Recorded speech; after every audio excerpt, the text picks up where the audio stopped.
खबरों में आगे बात करते हैं लखनऊ की, जहां पर 26 जुलाई को कांग्रेस मनाएगी राष्ट्रीय भागीदारी दिवस, जहां पर सामाजिक न्याय से जुड़े नेताओं को किया जाएगा इकट्ठा और आरक्षण को 50% की सीमा से ज्यादा करने की यहां पर मांग की गई है। भविष्य की सियासत के लिए कांग्रेस बना रही है माहौल। पिछड़ा वर्ग विभाग और अल्पसंख्यक विभाग की ओर से हो रहा है कार्यक्रम। सामाजिक न्याय से जुड़े नेताओं को भेजा गया है निमंत्रण। तो बड़ी खबर, जहां पर भविष्य की सियासत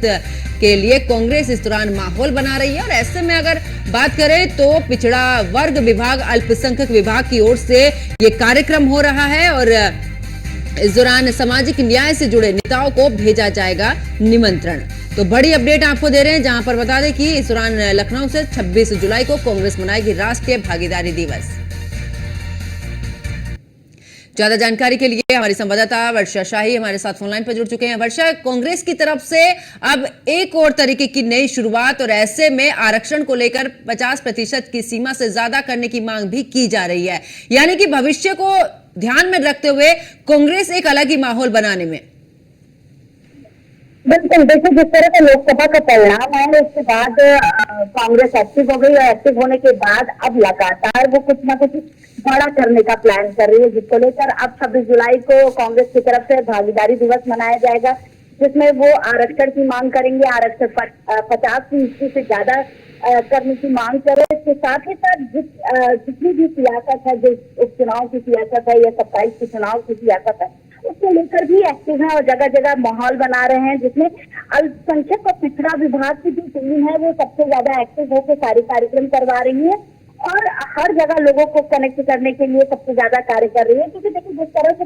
चुनाव रहे हैं लोकसभा के, उसके बाद अब जो चुनाव आने वाले हैं उसको लेकर कांग्रेस हर जगह ये सारे कार्यक्रम करवाएगी और लोगों को जोड़ेगी और लोगों को वही मुद्दों पर फिर से बरगलाएगी जिन मुद्दों पर उन्होंने लोकसभा का चुनाव लड़ा था। और फिर उसके बाद पिछड़ा वर्ग, अल्पसंख्यक विभाग, यही लोग ज्यादा एक्टिव होकर सारी चीजें करते दिखाई देंगे। बिल्कुल वर्षा, और ऐसे में क्योंकि अल्पसंख्यकों की अगर बात करें या पिछड़ा वर्ग, दोनों को साधने की कोशिश कांग्रेस की तरफ से लोकसभा चुनाव का, जैसे आपने अभी जिक्र किया कि लोकसभा चुनाव में जिस तरीके के परिणाम आए उससे अब आगे की रणनीति जो है वो कांग्रेस बना रही। ऐसे में दोनों जो विभाग हैं उनको पूरे तरीके से साधने की कोशिश कांग्रेस की, यानी कि आगे की रणनीति पर पूरे तरीके से कि हमें किस वर्ग को सबसे ज्यादा साधना है। देखिए बिल्कुल, लोकसभा चुनाव के बाद कांग्रेस को एकदम क्लियर हो चुका था कि अल्पसंख्यक और पिछड़ा विभाग के लोगों को सबसे ज्यादा टारगेट करना है, क्योंकि लोकसभा का चुनाव भी उन्हीं के साथ उन्होंने जीता है। तो शायद इस बार कांग्रेस ने ये क्लियर कर दिया कि अल्पसंख्यक और पिछड़ा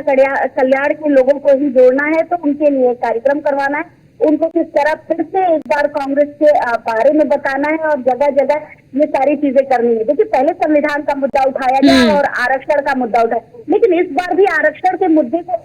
हाईलाइट किया जा रहा है और संविधान के मुद्दे को भी कांग्रेस रखेगी। लेकिन आरक्षण जिस तरह 50% रखने की बात कर रही है, तो ये साफ हो चुका है कि कांग्रेस के टॉपिक तो वही रहेंगे जो लोकसभा चुनाव में रहे, लेकिन उससे और अच्छे तरीके से प्रेजेंट किया जाएगा, जिससे 22 का और उपचुनाव उनके लिए और आसान हो जाए। तो ये सारी चीजें कांग्रेस की तैयारी और रणनीति बन चुकी है, जिसको लेकर 26 जुलाई को राष्ट्रीय भागीदारी दिवस मनाया जाएगा। बिल्कुल वर्षा, क्योंकि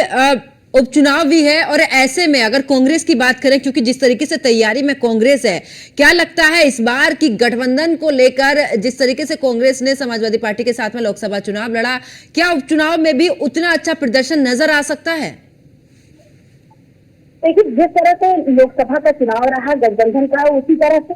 क्योंकि उपचुनाव है 2027 का चुनाव है, तो कहकर यही रही है पार्टी कि हम गठबंधन के साथ चुनाव लड़ेंगे, क्योंकि गठबंधन के साथ चुनाव लड़ने में ही उनका प्रॉफिट है और दोनों तरीके से वो डील करते हैं। तो इसी तरह कांग्रेस तैयारी तो अलग अलग कर रही है, समाजवादी पार्टी अलग तैयारी कर रही है कांग्रेस,